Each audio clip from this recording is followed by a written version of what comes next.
नमस्कार. वसई विरार शहर महानगरपालिकेत आज महासभेचे आयोजन केलेलं. ह्यामध्ये जवळपास 12 ते 13 विषय ह्यावरती सर्व सविस्तर चर्चा चालू होती. परंतु ज्या वेळेला पाणीपट्टी आणि मलनिस्सरण कर ह्यावरती जेव्हा चर्चा चालू झाली तेव्हा विरोधकांनी एकमुखाने पाणीपट्टीचा कर रद्द करा ह्याबद्दल घोषणाबाजी चालू केली.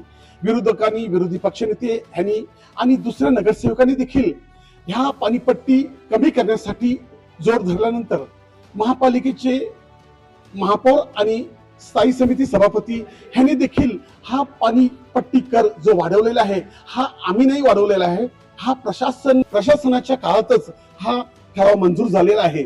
परंतु तो आता आपल्याला जर का कमी करायचा असेल तर आपण शासनाकडे जाऊ आणि महाराष्ट्र शासनाकडून आपण गाईडलाईन्स घेऊ आणि त्या प्रकारे आपल्याला जर का कमी करता येत असेल तर कमी करू, किंवा आपण इतर मार्गाने दुसऱ्या मार्गाने जर फायनान्स होत असेल तर आपण हा पाणीपट्टी टोटल कमी करू किंवा बंद करू आणि वसई विरारकरांना आपण पाणी फ्री देऊ हे देखील महापौरांनी सांगितलं. परंतु विरोधी पक्षनेते आणि सर्वांनी हा निर्णय आता वोटिंग करून ठरवायचं आणि पाणीपट्टी ही कॅन्सल करा, रद्द करा ह्यावरती जोर धरून जेव्हा महापौरांनी आता ह्या विषयावरती वोटिंग नाही करायची हे जेव्हा सांगितलं तेव्हा सर्व विरोधकांनी सभात्याग केला. त्यानंतर आपल्या वसईमध्ये जो पावसाचा पाणी आणि पूर परिस्थिती झालेली ह्या विषयावरती सविस्तर चर्चा होणार होती.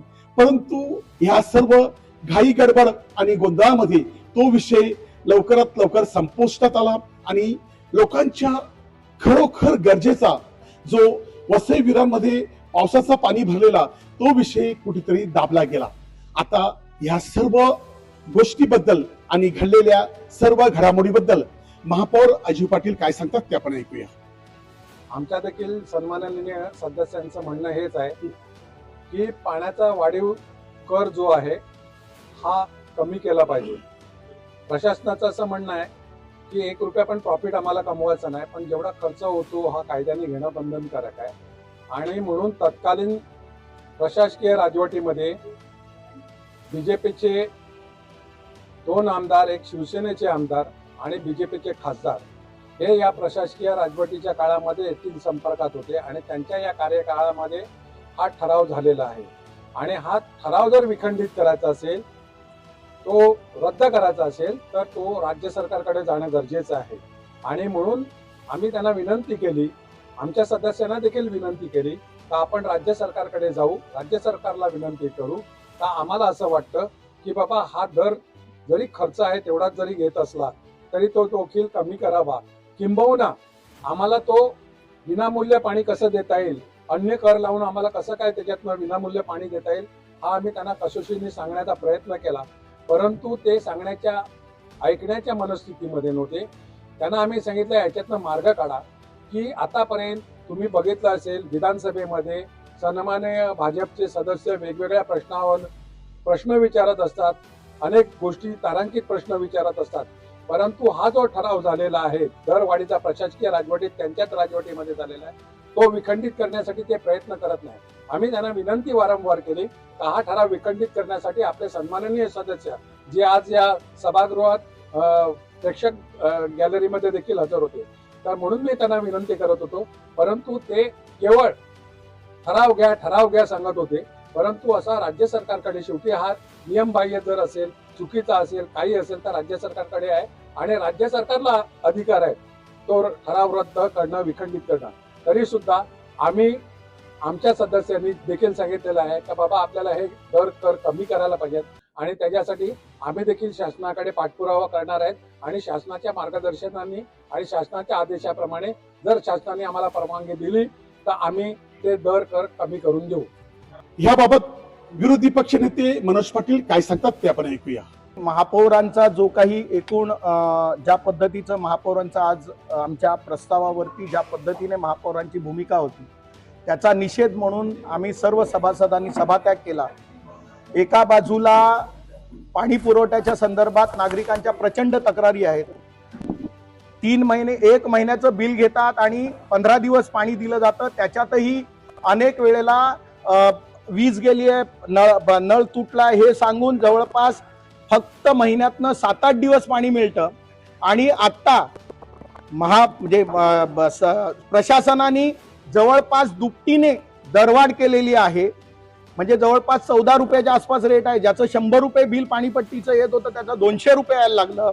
आणि म्हणून आमची मागणी होती, आम्ही प्रस्ताव दिलेला, आमची मागणी होती की ज्या ठिकाणी पाण्याची गळती आहे असे हजारो कनेक्शन्स आहेत ज्याला आजपर्यंत बिलिंग होत नाही. आमचं म्हणणं एवढंच होतं की ही सगळी गळती थांबवा, ज्यांचं बिलिंग होत नाही त्यांना बिलिंग करा, मेंटेनन्सचा खर्च असेल किंवा इतर खर्च आहे तो कमी करा. आणि हे सगळं कमी केल्यानंतर जे काही तुम्हाला अमाऊंट लागेल ती आपण लोकांसमोर जाऊ, परंतु आज गळती थांबवायची नाही. त्यामुळे भारतीय जनता पक्षाचा या जी काही बेकायदेशीर दरवाढ आहे, एका बाजूला लोकांना पाणी मिळत नाही, लोकांना टँकरची बिलं लाखोनी येतात आणि दुसऱ्या बाजूला पाणी न देता असलेली दरवाढ म्हणजे दुपटीने केलेली दरवाढ ही अन्यायकारक आहे. त्यामुळे त्याचा आम्ही विरोध केला आणि त्या विरोधात जो प्रस्ताव आणलेला तो प्रस्तावावरती कुठलंही रुलिंग न देता, कुठलंही मतदान न घेता महापौरांनी नियमाचा भंग करून तो प्रस्ताव फेटाळल्याचं सांगितलं आणि त्याचा निषेध म्हणून आम्ही सभात्याग केला.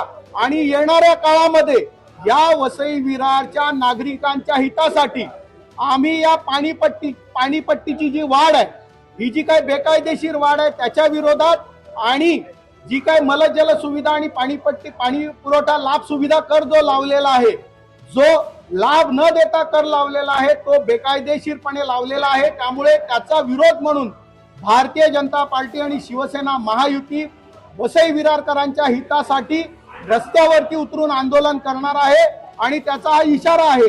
याबाबत सभागृह नेते प्रफुल्ल साने काय सांगतात ते आपण ऐकूया. सभागृहात एवढं आक्रमक होताना बघण्याचं पहिलं कारण म्हणजे सभागृह हे सभागृहाच्या एका सभ्यतेप्रमाणे चालत नव्हतं. सभागृहामध्ये राजकारणाचा वास यायला लागला. प्रत्येक गोष्टीमध्ये राजकारण करण्याचं त्यांचं गणित जाणवलं आज. आणि जेव्हा आम्ही या सभागृहात बसतो तेव्हा आम्हाला जनतेने निवडून दिलेलं आहे. आम्ही काय समोरची मंडळी काय, त्यांना सगळ्यांना जनतेने निवडून दिलेलं आहे. इलेक्शन असेपर्यंत जे काही जे राजकीय गणित असतील ती ठीक होती, पण सभागृहात आल्यानंतर वास्तविकता असायला पाहिजे आणि ती वास्तविकता जाणवली नाही. सभागृहाच्या पटलावर पाणीपट्टी वाढीचा जो आज विषय त्यांनी चर्चेला आणला आणि त्याच्यावरती राजकारण करण्याच्या दृष्टिकोनातूनच तो आणलेला होता. कारण जेव्हा खऱ्या अर्थाने जो हा ठराव झाला आहे 17 जानेवारी 2025ला, त्यावेळेला आमची बॉडी नव्हती, आम्ही कोणी नगरसेवक नव्हते. त्यावेळेला तिन्ही आमदार होते, हे आज शासनकर्ते आहेत तेच आमदार होते. त्यावेळेला त्यांनी तो ठराव आणून द्यायला नव्हता पाहिजे. हा ठराव प्रशासनाने एक्झिक्यूट केला डायरेक्ट, कारण त्यांनी तो ठराव केलेला होता. आम्ही त्याच्यावरती आमची मतं मांडली की ही पाणीपट्टी कशी कमी करता येईल त्याचे आम्ही काही मार्ग सांगितले, जेणेकरून आज आपल्याला ज्या सोयीसुविधा द्यायच्या आहेत त्या सोयीसुविधा देण्यासाठी आपली जी स्कीम आहे, पाणी हा धंदा नाही आहे, पाणी विकायचं नाही आहे, पण पाण्यामध्ये नुकसान नसावं, पाण्यामध्ये तोटा नसावा. एक साधं गणित आहे. उद्या पाणीपट्टीमध्ये आपण तोटा सहन केला तर तो कुठेतरी घरपट्टीवर वाढेल उद्या, कारण शेवटी एक आकृती बंद आहे ना, फायनान्सचा सुद्धा एक आकृती बंद आहे, अंदाजपत्रकाचा एक आकृती बंद आहे. त्या आकृती बंदाला अधीन राहून तुम्हाला कुठेतरी तुमचे उत्पन्नाचे सोर्स आणि खर्चाचे सोर्स जुळवायला लागतील. आपल्या सगळ्या आमच्या सदस्यांचं सुद्धा पाणीपट्टीच्या विरोधात म्हणणं होतं. शासनाच्या जो जानेवारी 2017 मध्ये वाढवलेला आहे तो वास्तविकता तपासावी. काही इलिगल जी कनेक्शन्स आहेत, काही ठिकाणी पाण्याचं आपल्याला देयक येत नाही, पाणीपट्टी प्रॉपर वसुली होत नाही, पाण्यामध्ये सुद्धा ॲडव्हान्स टेक्नॉलॉजी आली पाहिजे, स्काडासारख्या योजना आल्या पाहिजे, जेणेकरून आपल्याकडे मनुष्यबळ पण कमी करता येईल आणि आपल्याला ऑडिट पाण्याचं प्रॉपर होऊन कमी खर्चामध्ये पाणी देता येईल. आम्ही सूचना मांडल्या. याबाबत इतर नगरसेवक काय सांगतात ते देखील आपण ऐकूया. महानगरपालिकेने पाणी दर हा जवळजवळ दुप्पट केलेला आहे. त्या दृष्टीने मुख्य सभासदांची अशी मागणी आहे की अजूनपर्यंत पश्चिम पट्ट्यात जवळजवळ 30% भागात पाणी दिलेलंच नाही आहे. न दिलेल्या भागात सुद्धा ही पाण्याची वाढ झाली आहे. ही खूप अन्यायकारक आहे. प्रथम रोज पाणी मिळालं पाहिजे. इथे 3 दिवसाआडच पाणी येतं, तिथे पाणी येतं. मागणी अशी आहे की दररोज पाणी सोडलं गेलं पाहिजे. दिवसा पण प्रत्येक दिवशी पाणी आलं पाहिजे आणि ज्या भागांना ग्रामीण भागाला जो महापालिका क्षेत्रात समाविष्ट झाला तिथे टाक्या बनवून जवळजवळ 7 ते 8 वर्षे रेडी आहेत. त्या पडण्याच्या स्थितीत येईपर्यंत अजून पाणी दिलेलं नाही. तर त्वरित तशा ठिकाणी पाणी देऊन आणि हे सगळ्या उपाययोजना केल्यानंतरच कुठल्याही करवाढीचा विचार करण्यात यावा. सभात्याग महापौरांचं ऐकतच नसतील तर तिथे बसून काय उपयोग नाही. त्याच्याबद्दल आमचे तुम्हाला विरोधी पक्ष नेते बोलतील सभात्याग. हे बघा, सभात्याग करणं म्हणजे हा एक निव्वळ वेडेपणा आहे असं मला वाटते. एक लक्षात ठेवा, हा ठराव झालेला आहे कधी, ह्याची तुम्हाला जर नसेल त्याची आम्ही तुम्हाला माहिती देतो. हा ठराव झालेला आहे 2025 आहे. मग त्या टायमाला कोणते प्रशासकीय काळ होतं, आमदार कोण होतं, कोण येऊन इकडे प्रस्ताव बनवला ह्याची माहिती पहिले तुम्ही घ्यायला पाहिजे. आणि आमची तर एकच मागणी आहे की राज्य शासनाकडे पाठवावं. राज्य शासनाने तो ठरावाला जर त्यांनी सांगितलं आपल्याला की आम्हाला एवढ्या पैशात पाणी द्या, तेवढ्या पैशात पाणी द्या, आम्ही देऊ. आमच्या सर्वांचंही एक हे आहे, सर्व महापौर साहेबांनी एकच सांगितलं सगळ्यांना की सर्व सभासदांचं एकच म्हणणं आहे की पाणी आपण ठराव पैसे वाढले नाही पाहिजे. पण बघा, त्याच्या मागच्या पण जी कारणं असतात, म्हणजे आमच्या गटनेते सभागृह नेत्याने अतिशय सुंदर पद्धतीने सांगितलेलं आहे की कुठच्या रिझनमध्ये काय आहे. आम्ही पण त्या सांगितलं की त्यांनी सभात्याग केला तरी गरजच नाही. तो ठरावच आहे ना, ठराव मंजूर कुठचाही एखादा ठराव होतो, जो प्रशासकीय काळातला ठराव असो की कुठचाही असो, तो ठराव होतो. त्याच्याबद्दल त्याच्या पुढे जायला तर लागते की नाही लागते. मग हा सभात्याग करणं म्हणजे एक निव्वळ मूर्खपणा आहे. त्यांनी केला, त्यांनी दाखवलं. त्याच्या महत्वाचं म्हणजे मी तुम्हाला एक रिझन सांगतो, एक लक्षात ठेवा. त्यांनी सभात्याग केला आणि हे का केलं, का कारण की आज बघितलं असेल की एवढ्या महानगरपालिकेच्या महासभा होतात, पण कोण आमदार येतात का? आज आपल्या नालासोपाऱ्याचे आमदार स्वतः, म्हणजे मला असं वाटतं ते 2010 ते 15 मध्ये आमदार होते. ते मला असं वाटतं त्या नगरसेवक होते तेव्हा त्यांना ते जे फील झालं असेल. आता काय बोलणार त्या नगरसेवकांना? या एक लक्षात ठेवा, जी निवडून आलेले नगरसेवक आहे त्यांना त्याबद्दलची माहितीच नाही आहे. आमदार साहेब स्वतः उभे असताना पण शोकसभेच्या प्रस्तावावर लोक जर घोषणाबाजी करतात तर त्यांना समजलं पाहिजे. आता आपण काय बोलणार त्याच्याबद्दल? पण तरी पण एकच गोष्ट सांगतो की जे आपले आजचा विषय फक्त एकच गोष्टीसाठी आहे, त्यांचे आमदार इकडे आलेले, त्याच्यासाठी त्यांना स्वतः कसं असते, जेव्हा आपला प्रतिनिधी असतात तेव्हा त्याला दाखवायचं असते ना, तशा गोष्टीसाठी सर्वांनी हे काम केलेलं आहे. आणि अतिशय बारीक गोष्टीमध्ये त्यांनी तो चुकीचा निर्णय घेऊन त्यांनी सभात्याग केलेला आहे.